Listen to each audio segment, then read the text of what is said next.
खुलुमबाय बड'लेण्ड रादाब नायगिरि बयनिसिमबो फुंबिलिनि गोजोन हामलायथि बावहरबाय। दिनै 10 आगस्ट 2025 इं मायथाइनि सानसेनि फान्जामुथियाव थानाय राशिफोरखौ फरायथिनो लाबाय।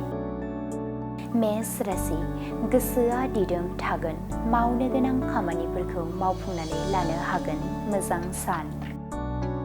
वृष राशि जिउआव लानाय थांखि सिमांफोरा जाफुंसारगोन, गोसोआव गोजोन आरो सान्थि मोनगोन, साना गाहामैनो बारलांगोन। मिथुन राशि जेखि हाबा मावनो लाया मानो मोनसेबो जाफुंसारनाय नङा, गोबां दुखु दाहा सहायनांगोन, जेंना गोनां सान। कर्कट राशि देहा सावस्रिया गोग्लैसोगोन, बायदि बेमार आजार जानो हागौ, जानाय लोंनायाव सांग्राङै सोलिनाया गोनां। सिंह राशि खाबुगोनां सान, फालांगि खालामोब्ला गोबां रां आखायाव फैगोन, गावनि आरो नखरनि गोनांथिफोरखौ सुफुंनानै लानो हागोन। कन्या राशि समाजनि मोजां हाबा मावनायनि थाखाय मोजां मुं गोसारगोन, नखर आरो ओनसोलनि सुबुंफोरनि अनसायनाय मोनगोन, गोसोआव गोजोननाय मोनगोन।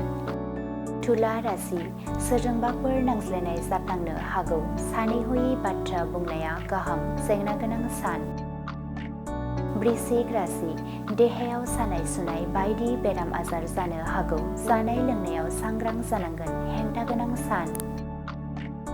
धनु राशि खामानि मावनो थाखाय गोबां खाबु मोनगोन, गोसो होनानै मावोब्ला जाफुंसारनो हागोन, गाहाम सान।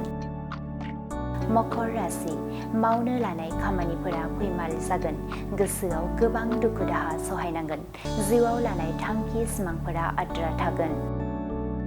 कुम्भ राशि गावनि लुबैनाय हास्थायनायफोरखौ मोनफुंनो हागोन, गोसोआव गोजोन सान्थि मोनगोन, साना गाहामैनो बारलांगोन।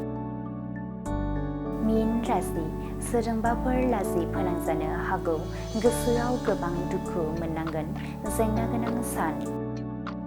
दिनैनि राशि फरायथिनाया एसेनोसै। बेजों लोगोसेनो दिनैनि साना बुहुमनि साफ्रोमबो सुबुंफोरनि थाखाय गाहाम जाथों, बेनि थाखाय बड'लेण्ड रादाब नखरनि जानानै इसोरनि खाथियाव आरज गाबनाय थाबाय। गोजोन्थों।